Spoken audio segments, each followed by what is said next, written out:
A Arca da Aliança é um objeto secreto coberto de ouro, conhecida pelos judeus, cristãos e também muçulmanos.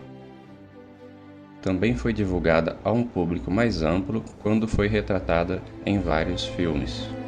Mas o que é a Arca da Aliança?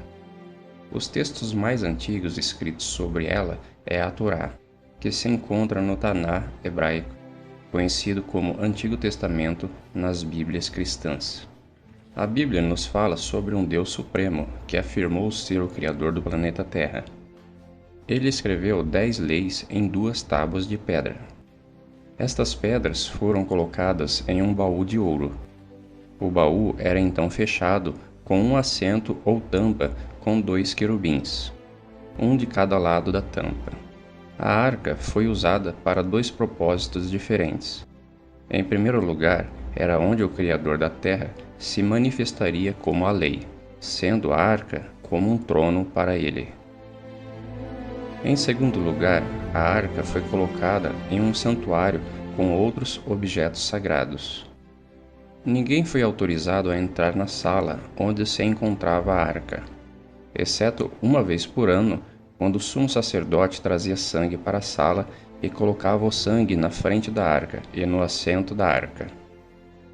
Isto simbolizava como as transgressões do povo contra a lei dentro da arca eram levadas à justiça por um sangue substituto, o qual era trazido diante do trono. Então a arca foi trazida para o primeiro templo em Jerusalém. Acredita-se que antes dos babilônios sitiarem a cidade e destruírem o templo, a arca foi escondida ou desapareceu. Desde então, muitos especialistas, teólogos, historiadores e arqueólogos têm se perguntado o que aconteceu com a arca e se ela realmente teria existido. Seria um fato ou um mito? Ninguém tinha permissão para tocar na arca. Em mais de uma ocasião, aqueles que violaram esta regra morreram de repente. A arca também seguia os israelitas para a guerra. Quando foi capturada por inimigos, eles foram afligidos por pragas até que devolveram a arca aos seus guardiões.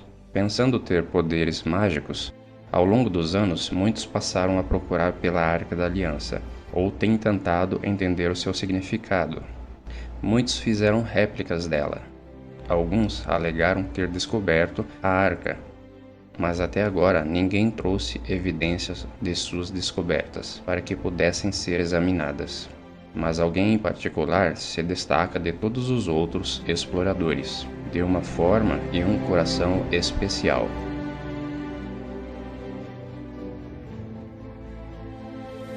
Por muito tempo, o desaparecimento da arca tem sido um mistério.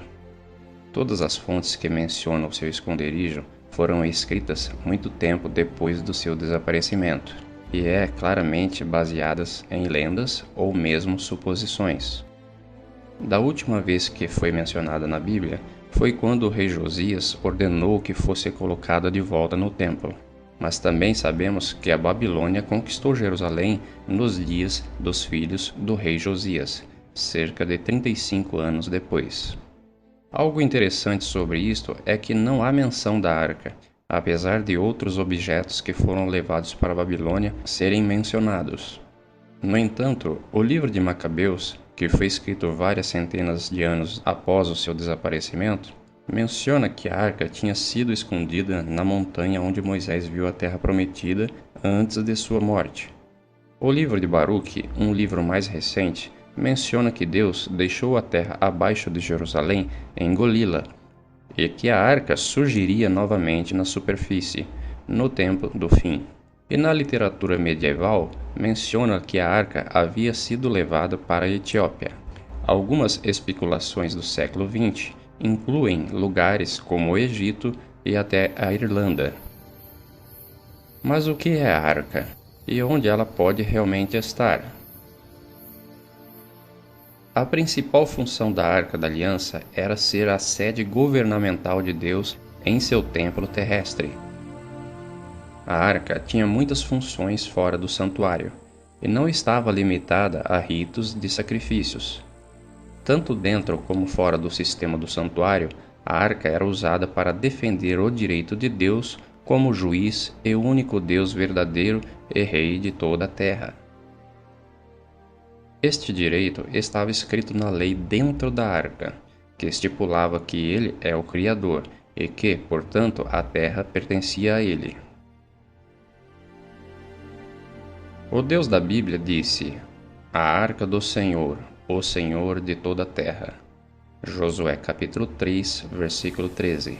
Porque toda a terra é minha. Êxodo capítulo 19, verso 5. Porque o Senhor Altíssimo é terrível. Ele é o grande rei sobre toda a terra. Salmos capítulo 47, verso 2. É por isso que a arca lidera a guerra contra a cidade de Jericó. Embora esta cidade não o aceitasse como Deus ou suprema autoridade na terra, ele ainda poderia julgá-los e sentenciá-los. Embora Nabucodonosor, o grande líder da Babilônia, não adorava o Deus de Israel, tanto ele como outros reis de grandes nações naqueles dias ainda eram julgados por Deus. Os assírios, medianitas, cananeus, egípcios, etíopes, filisteus e muitas outras nações que rejeitaram a Deus como seu Deus, ainda eram julgados de acordo com o padrão de Deus.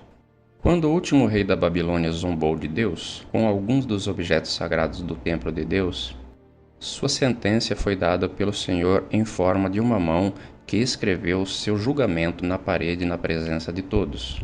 Deus mostra que não importa a que religião ou grupo étnico que você pertença, você será julgado de acordo com o padrão do Criador, e não por sua própria norma moral ou padrão moral da sua cultura específica. Uma das funções da arca era ir diante do povo de Deus no deserto, levando-os ao seu lugar de descanso.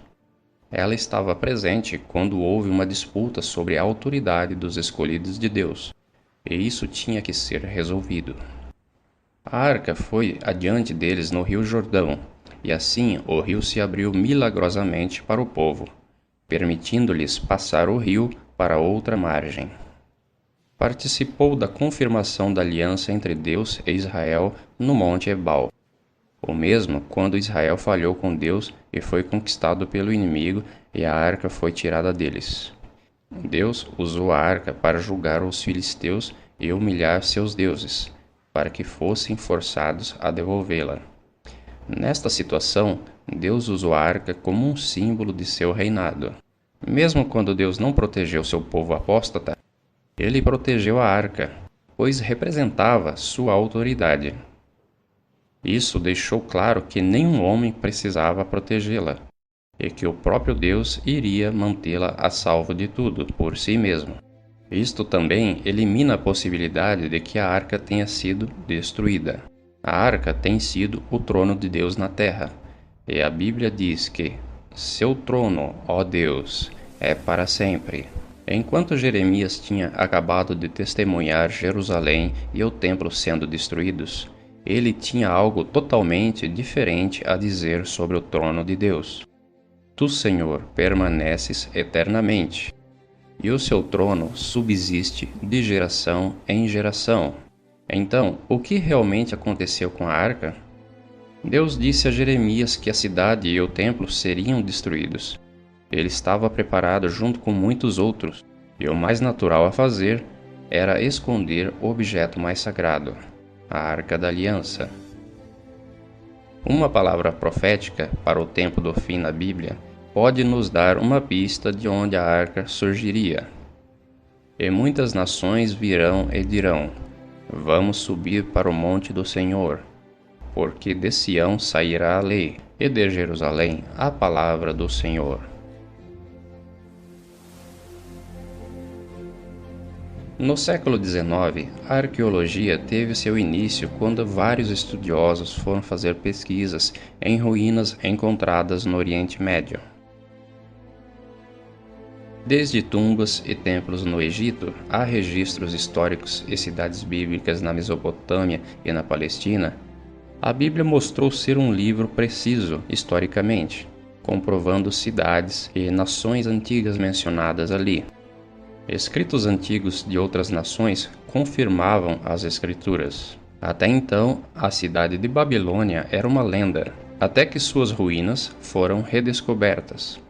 Mas Jerusalém era habitada desde o desaparecimento da arca. Muitas pessoas haviam construído novos edifícios em cima de edifícios antigos, e a velha cidade se converteu em camadas de história, uma sobre a outra. Em 1994, um missionário, James Barclay, caminhava perto das antigas muralhas de Jerusalém, quando ele tropeça na entrada de uma grande caverna debaixo da cidade antiga, cheio de túneis e aberturas. Estavam fechadas por séculos e teriam o comprimento de 5 quarteirões da cidade.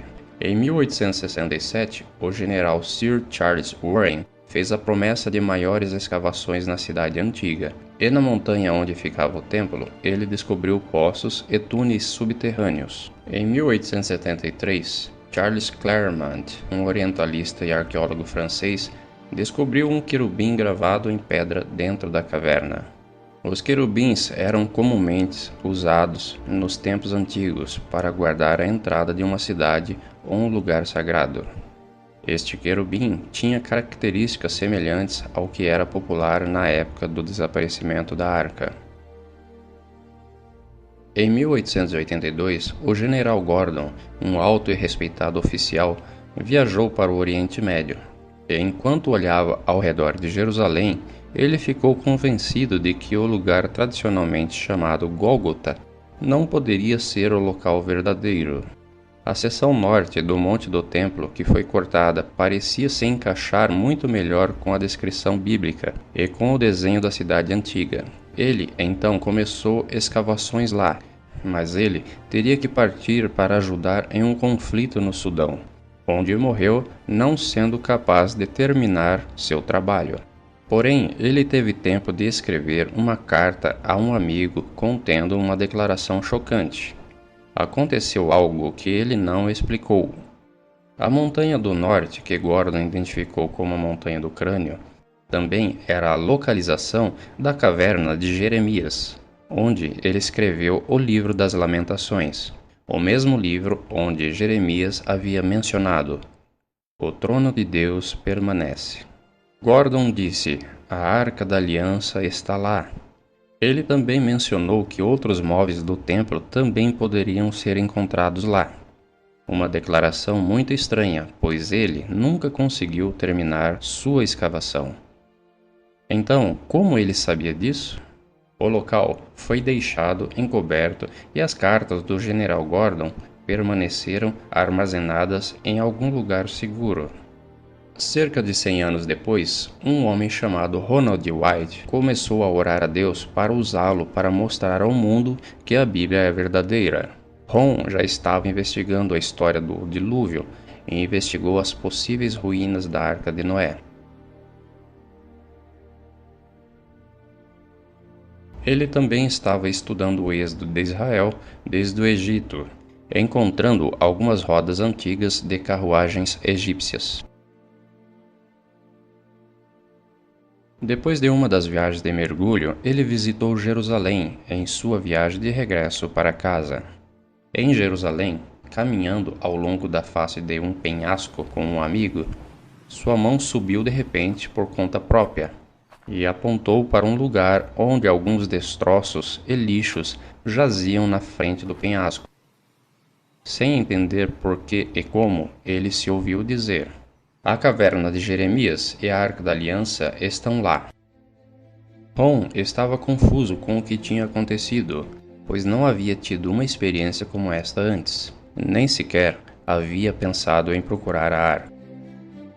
Pensativo, ele foi para casa, tentando estudar e descobrir se havia alguma possibilidade de a arca estar ali. Ele estudou o período do cerco da Babilônia, na época em que a arca foi vista pela última vez. Ele tentou descobrir quando ela foi removida e também as limitações do tempo e o lugar para escondê-la. Estudou a possibilidade da arca estar escondida em algum lugar do sistema de túneis. Ele estava convencido que o próprio Deus o inspirou a encontrá-la. Ron começou a escavar com seus 2 filhos, onde sua mão havia apontado.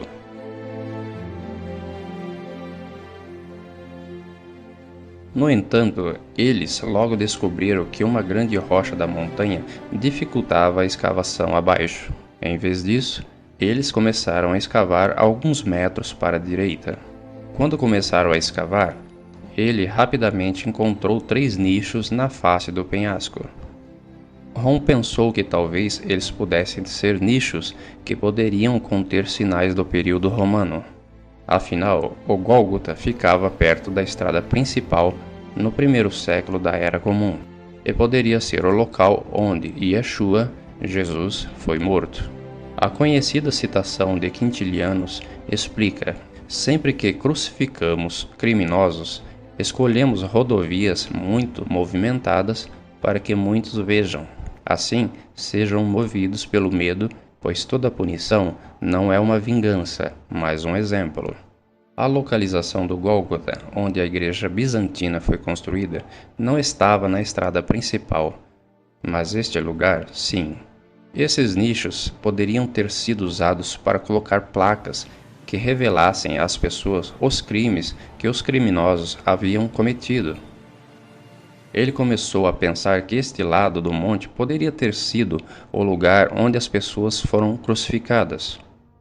Ron continuou escavando para baixo, mas o terreno embaixo estava muito frágil. Por isso, eles voltaram ao local original na esperança de que eles pudessem cavar ao redor da grande rocha. Desta vez, eles descobriram que poderiam escavar entre o penhasco e a rocha. O penhasco quase formava um teto à medida que eles escavavam para baixo. Enquanto cavavam para baixo, ele rapidamente encontrou o que parecia ser uma corda no penhasco. Ele estava prestes a descobrir para que aquela corda teria sido usada. 38 pés abaixo do solo, eles encontraram o que parecia ser uma estrutura semelhante a uma cisterna. Era redonda, com escadas na parte inferior. Ron se perguntou se esta estrutura poderia ter sido usada para armazenar grãos e se posteriormente foi usada como cisterna. Com um cinzel, abriu a superfície e encontrou um grande número de pedaços de cerâmicas entre a sujeira e os detritos usados como enchimento para formar a cisterna. Quando ele mostrou estas peças de cerâmica às autoridades de antiguidades, ao examiná-las, eles informaram que algumas delas eram do período jebuseu. Os exemplares datados como mais recentes eram do período romano. Ele continuou ao longo da face do penhasco, abaixo de onde ele havia encontrado os nichos. Por causa das cerâmicas e moedas que encontraram, eles entenderam que estavam sobre o nível do período romano. Enquanto cavavam, ele encontrou muitos ossos de dedos que confirmaram suas suspeitas de que este lugar já foi um lugar de execuções. Além de crucificação, apedrejamento também era realizado durante a era judaico-romana. Fora da cisterna que Ron descobriu, ele encontrou outra circular no lado oposto. Apenas uma base da estrutura circular parecia estar intacta. Ao estudar a estrutura, ele encontrou uma seção bem preservada, com uma parede e uma pedra saliente que se encontrava horizontalmente fora da parede na face do penhasco.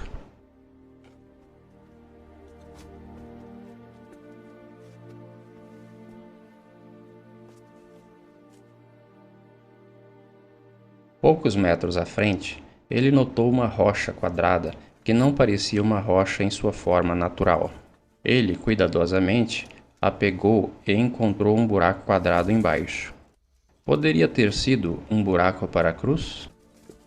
Ao examinar este orifício e limpar a sujeira ao redor, ele descobriu que havia uma grande rachadura estendendo-se para fora dele. Parecia que o buraco tinha sido feito na superfície da base da terra de frente. Em um nível inferior, ele encontrou outros orifícios para cruzes. Mas ele não conseguia parar de pensar que aquele buraco na plataforma com a rachadura poderia ter sido o buraco que segurou a cruz do Messias. Ele se lembrou da escritura que dizia que um terremoto sacudiu a montanha quando o Messias morreu. Poderia esta rachadura indicar o buraco que segurava a cruz? O buraco se estendia cerca de 23 polegadas no solo, enquanto a rachadura parecia se estender muito mais abaixo. Não é algo improvável pensar que se poderia ter conhecimento do lugar onde o Messias foi crucificado, e que, sabendo que ele tinha muitos seguidores que gostariam de transformar o local em um memorial, preferiu-se mantê-lo em segredo. O Gólgota, usado pelas igrejas católicas e ortodoxas, foi construído por Constantino o Grande cerca de 325 ou 326 era comum, nas ruínas de um antigo templo pagão. Isto aconteceu muitos anos depois que o Messias foi crucificado. Mas estas ruínas que Rom descobriu eram romanas e poderiam ser de épocas mais próximas à da crucificação. Depois do ano 70 era comum, muitos judeus deixaram Jerusalém e outros foram mortos. A cidade foi reduzida a um acampamento romano. Isso pode significar que o local não foi mais usado para crucificações. Rom encontrou moedas no local de datas anteriores e até ao ano 135 era comum, mas nenhuma das moedas eram de datas posteriores. No ano 130 era comum, os cristãos eram mais favorecidos do que os judeus. Então, o mais provável é que esta estrutura tenha sido construída por cristãos deste período, ou mesmo antes. Isto significa que este foi provavelmente o primeiro lugar reconhecido como Gólgota. O Gólgota da Igreja Bizantina, que foi construído cerca de 200 anos depois, foi construído quando o conhecimento sobre estes lugares de alguma forma se perderam. Quanto mais perto chegamos do período da crucificação, maior a probabilidade de que eles conhecessem os detalhes do que tinha acontecido. O fato de que as moedas encontradas por Rom pertencerem ao ano 135 era comum, indica que quem construiu e usou essa estrutura antiga aparentemente a abandonou e deixou a região. O fato de que as fundações ainda estejam intactas pode indicar que não sofreu destruição nas mãos dos invasores, mas provavelmente caiu em desuso e decadência. Com o tempo, acabou ficando encoberto de sujeira e escombros. Seja qual for o caso, a evidência mostrou que a estrutura pode ter sido construída muito antes da Igreja do Santo Sepulcro. Rom e seus 2 filhos trabalharam aqui durante um período de quase 2 anos. Eles continuaram buscando no nível romano alguma caverna ou entrada para um túnel, mas sem sorte.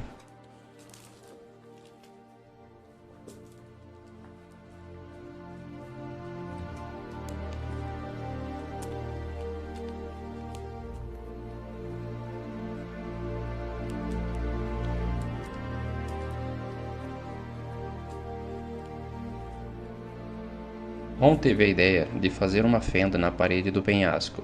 Eles oraram e continuaram a fazer a fenda, usando martelos e cinzéis. E logo depois puderam ver um espaço aberto atrás. Então aumentaram o buraco para que eles pudessem entrar dentro da caverna. Dentro puderam ver que tinha 15 pés de altura e largura. Rom ficou inicialmente animado ao descobrir a caverna, pensando que a arca poderia estar ali. Porém, a caverna estava vazia, e lá havia um grande número de poços e aberturas dentro da montanha.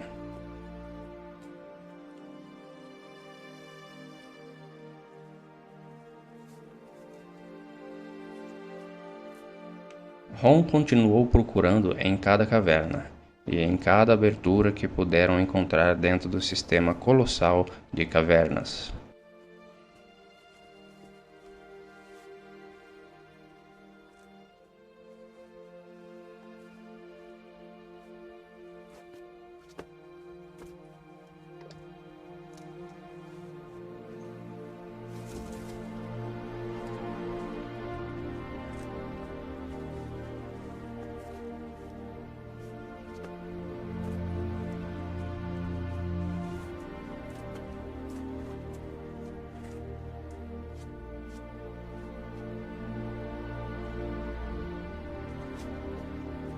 Por 2 anos, eles viajaram para os Estados Unidos para ganhar algum dinheiro em casa, e voltavam a Jerusalém para continuar a busca. Em dezembro de 1981, eles continuaram seu trabalho dentro do sistema de cavernas, procurando por alguma abertura ou caverna que eles pudessem encontrar. Porém, os 3 adoeceram. Os 2 filhos de Ron voltaram para os Estados Unidos e Ron teve que buscar ajuda de outras pessoas para continuar. Ron não iria desistir. E lembrou que Deus havia prometido que ele iria encontrar a arca nesta viagem específica. Mas ele já tinha usado todo o seu dinheiro e estava doente, e o trabalho era muito difícil e exaustivo. Uma das pessoas que o ajudava entrou em uma das aberturas menores, já que era mais magro e poderia chegar a lugares onde Ron não conseguia. Enquanto olhava em volta, Ron encontrou uma passagem semelhante a uma chaminé, e de lá um pequeno túnel onde Ron tinha que se espremer para poder passar através dele. Então ele percebeu uma estalactite com cerca de 40 centímetros de comprimento na frente da parede do penhasco.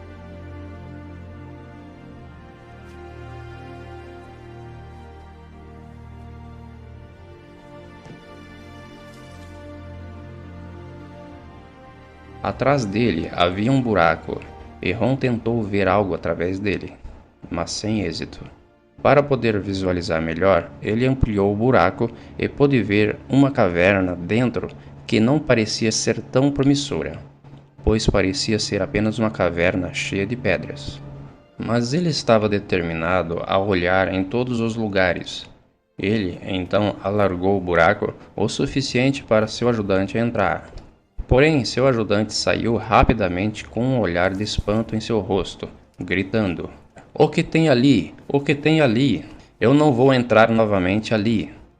Então saiu do sistema de cavernas rapidamente.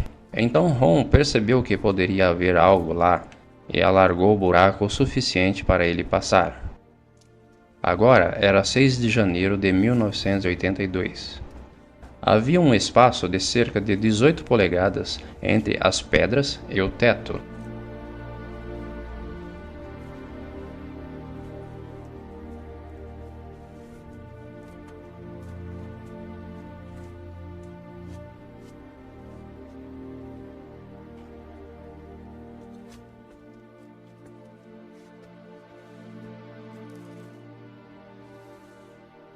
Ron começou a iluminar as pedras com sua lanterna para ver se havia alguma coisa embaixo. Ele viu algumas tábuas de madeira já decompostas, e debaixo das madeiras algumas peles de animais que se tornavam em pó apenas ao tocá-las. Então ele viu algo que brilhava, algo que era dourado, que brilhava. A princípio ele pensou que poderia ser a Arca da Aliança, mas quando ele removeu a pele do animal, ele viu uma mesa de ouro com uma moldura em relevo ao redor, na qual tinha um padrão alternado de sino e romã. Ron tinha certeza que isso tinha que ser do primeiro templo, ou alguma mobília perdida do tabernáculo, e que poderia ser a mesa dos pães da proposição. Então começou a investigar a câmara com mais cuidado, e ao observar ao seu redor com sua lanterna, notou uma rachadura no teto. Subindo pelas pedras, no lado lateral da câmara, ele viu uma caixa de pedra logo abaixo da rachadura. Justo abaixo da rachadura, tinha uma pedra lisa no topo da caixa, a qual estava quebrada em 2 partes, e uma parte menor estava mais afastada para um dos lados, criando uma abertura na caixa de pedra.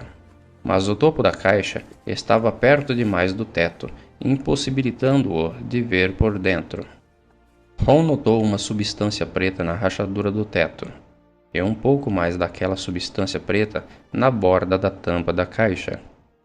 A rachadura no teto estava diretamente acima da parte quebrada da tampa da caixa, e parte dessa substância escura havia caído dentro da caixa.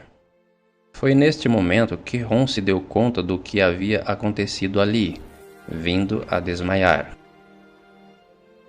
Quando ele percebeu que a rachadura no teto da caverna era o fim da rachadura que se estendia do buraco da cruz que ele havia encontrado muitos metros acima, e que a substância escura era sangue que havia caído pela abertura dentro da caixa de pedra, então ele soube que a arca estava na caixa de pedra.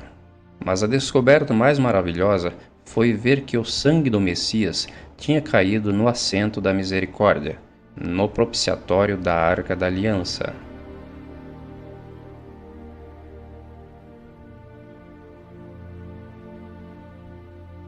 Ron ficou desmaiado por algum tempo.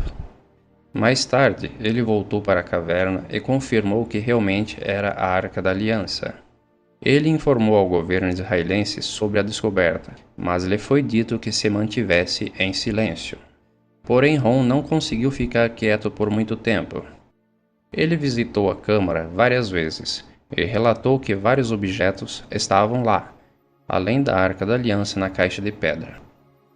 O castiçal de 7 ramos com suas lâmpadas do santuário original, o altar de ouro de incenso, a mesa dos pães da proposição, um incensário dourado, um éfode, uma mitra com uma romã de marfim sobre uma ponta, um peso de ciclo de bronze, lâmpadas de azeite, um anel de bronze e uma espada muito grande. Na parte de trás da arca havia um pequeno cubículo aberto, que ainda continha o livro da lei. Talvez aquele que o próprio Moisés escreveu. Pelo que Ron entendeu, o livro de Gênesis não estava ali. Ron ficou surpreso ao ver que esses pergaminhos escritos em peles de animais ainda estavam em perfeitas condições. Ele então começou a pensar como que a arca foi levada para esta câmara. Não poderia ser por onde ele entrou, pois ele cortou a pedra para entrar. Removendo algumas pedras, ele encontrou uma entrada maior, indo para o sul, em direção à caverna de Zedequias, no outro lado da estrada, onde as figuras de querubins foram encontradas. Este túnel, no entanto, estava bloqueado com muitas pedras grandes. E Ron não tinha como removê-las para fora do túnel, por onde ele entrou. Ron foi até um laboratório em Israel para analisar os resíduos de sangue que havia encontrado na rachadura e no propiciatório da arca. O resultado das análises o surpreenderam mais do que o esperavam. Em primeiro lugar, nesta análise, eu levei o sangue para um laboratório em Israel. Perguntei a uma das pessoas com quem trabalho onde havia um bom laboratório, cujo trabalho é confiável. Eles disseram, tal e tal. Eu o levei lá. Eu disse, por favor, examine este sangue e me diga o que você pode me dizer sobre ele. Nós vamos reconstituí-lo, vamos colocá-lo em uma solução salina, normal e mantê-lo a temperatura corporal por 72 horas com um movimento suave. Esse é o seu negócio, eu disse. Eu quero estar presente quando você examiná-lo. Eles disseram, tudo bem. Então eu estava de volta e eles verificaram. E agora, digo, o que eles disseram? É sangue humano. É isso que podemos dizer. Eles fizeram todos os testes que precisaram fazer. Então eu disse, pegue um pouco dos glóbulos brancos e coloca-os em um meio de crescimento e mantenha-os na temperatura corporal por 48 horas. Eles disseram, isso não vai adiantar, porque é sangue morto. Eu disse, você faria isso por mim? Eles disseram, ok, vamos fazer isso. De qualquer maneira, eu disse que queria estar presente quando eles tirassem a amostra para examiná-la. Regressei ao local quando eles pegaram a amostra para examiná-la sob um microscópio, e um dos técnicos chamou o outro ali. Então chamaram o chefe lá, e eles estavam falando em hebraico por um tempo, cerca de 1 minuto, e eles olharam para mim e disseram, Sr. White, esse sangue humano tem apenas 24 cromossomos nele. Cada pessoa tem 46, isto é, 23 cromossomos de sua mãe e 23 de seu pai, 22 autossoma ou mais de sua mãe e 22 autossomas ou mais de seu pai. Você recebe um X de sua mãe e você pode obter um X ou Y de seu pai. Este sangue tem 23 cromossomos maternos e um cromossomo Y apenas. Você vê, uma criança não poderia ter se desenvolvido se não tivesse autossomos de sua mãe. Então, todas as suas características físicas foram determinadas pelo lado da família de sua mãe. Seus autossomas, seu sexo masculino, foi determinado por esse Y, que veio de uma fonte, mas não de um homem humano. Então eles disseram, este sangue está vivo. Aí eles disseram, de quem é esse sangue? Eu disse,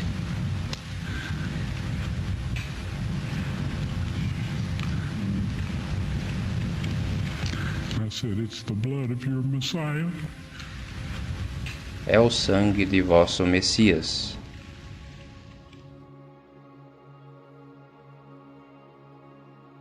Quando o sangue foi para o propiciatório, foi provado que havia pecado contra esta mesma lei, pela qual o Messias foi punido.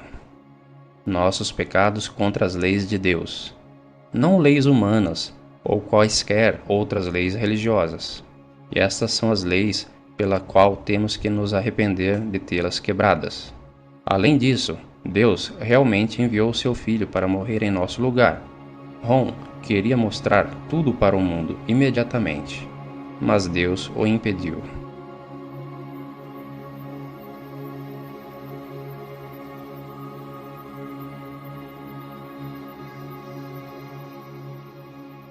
Em sua quarta visita, a câmara e o túnel foram limpos, e os móveis dispostos em sua ordem. Ron imediatamente sentiu a presença de anjos na sala, e viu 4 anjos, 2 de pé, um em cada lado da arca. Eles disseram que haviam sido designados para proteger a arca. E então disseram a Ron para colocar sua câmera em um tripé e gravar.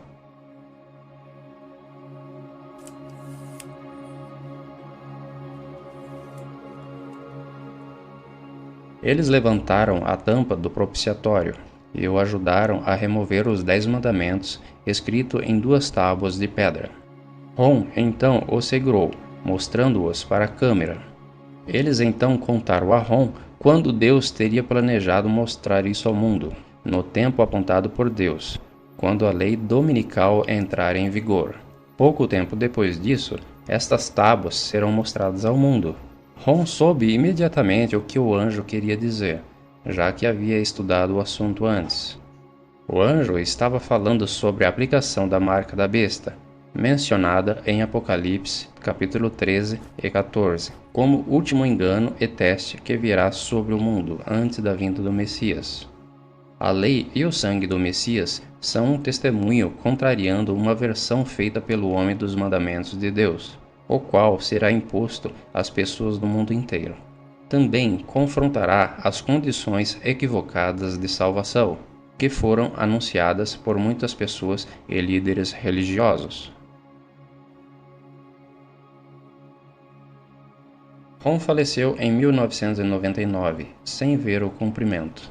Mas ele sabia que a evidência do que aconteceu estava na fita, e ele usou seus últimos meses e anos para falar às pessoas sobre o amor do Messias, seu sacrifício por nós, e em seguida ele advertiu as pessoas sobre a marca vindoura da lei da besta.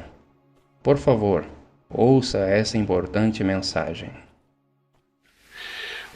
Este conjunto de leis é o único que os súditos de Deus têm que guardar. Está debaixo do seu trono no céu e na terra, pois a Moisés foi informado que ele fez sua morada, a morada terrena de Deus, segundo a forma que foi mostrada a ele no monte. O padrão que foi mostrado a ele na montanha, esse propiciatório, era o trono terreno de Deus, e ainda é. E a glória da Shekinah habitou lá por centenas de anos, até que os judeus se tornaram tão rebeldes no paganismo que Deus decidiu que ele não iria mais viver entre eles. Se observarmos um pouco depois, a respeito do propiciatório, há uma declaração na Escritura que está em 2 Tessalonicenses, capítulo 2, que fala sobre o homem do pecado, que assentará no templo de Deus, se mostrando como se fosse Deus. Para ver isso rapidamente, isso implicaria que esse alguém poderia assentar-se no templo de Deus, e que teria que ser reconstruído. Mas há alguém lá agora.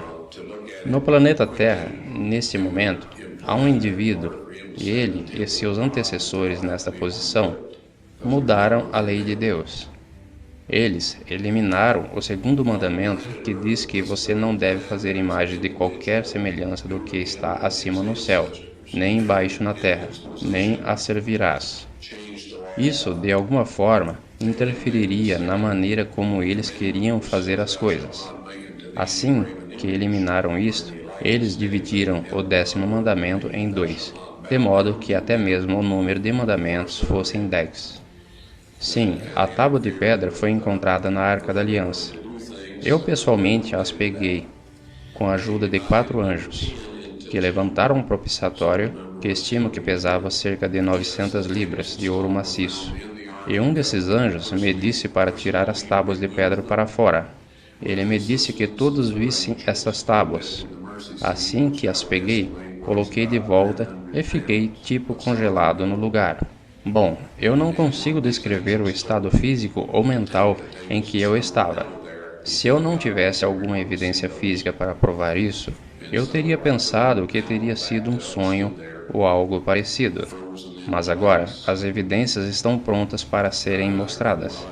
Mas não vamos dizer que, atualmente, eles estão na borda de uma pedra na mesma câmara. E foi onde o anjo as colocou depois que eu disse a ele que não sabia o que fazer com elas.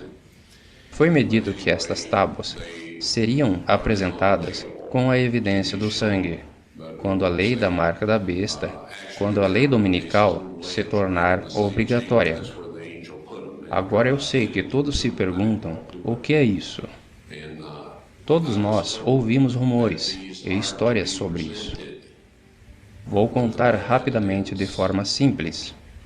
Se você guarda os 10 mandamentos que Deus escreveu sobre estas tábuas de pedra, sobre o que ele disse nos Salmos 89 e 34, eu não esquecerei minha aliança, nem mudarei o que saiu de meus lábios.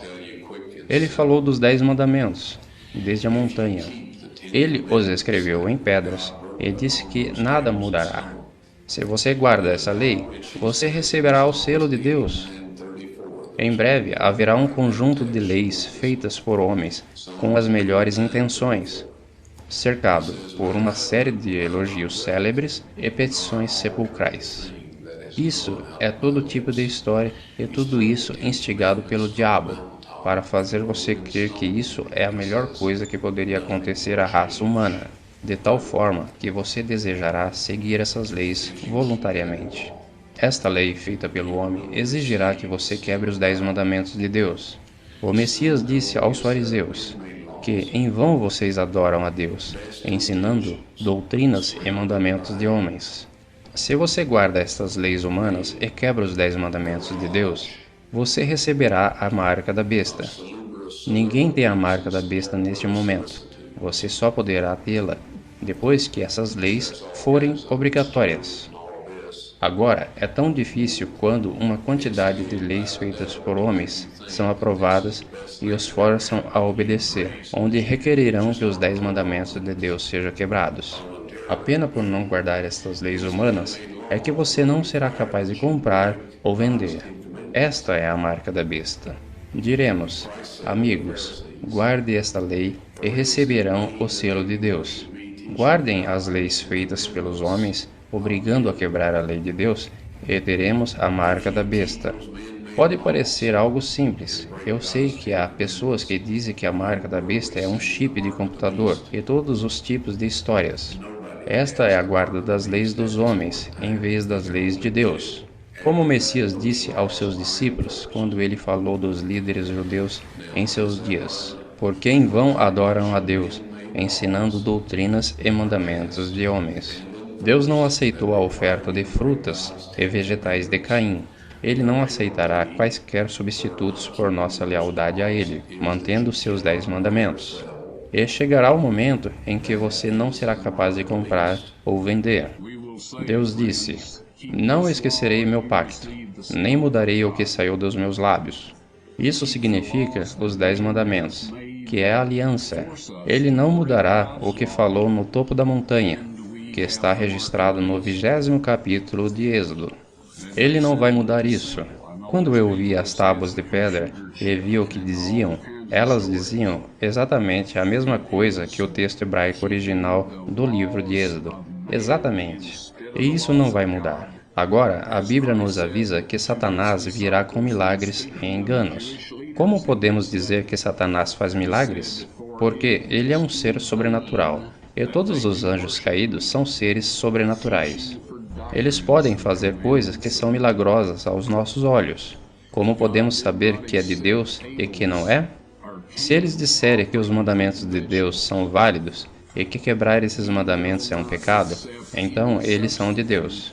Se eles disserem qualquer outra coisa além disso, eles não são de Deus, e não temos que escutá-los, apesar de qualquer tipo de milagres que eles façam. As tábuas de pedra serão exibidas após a lei dominical nacional, quando for obrigatória. Estas foram as palavras exatas do anjo, tal como eu as recordo.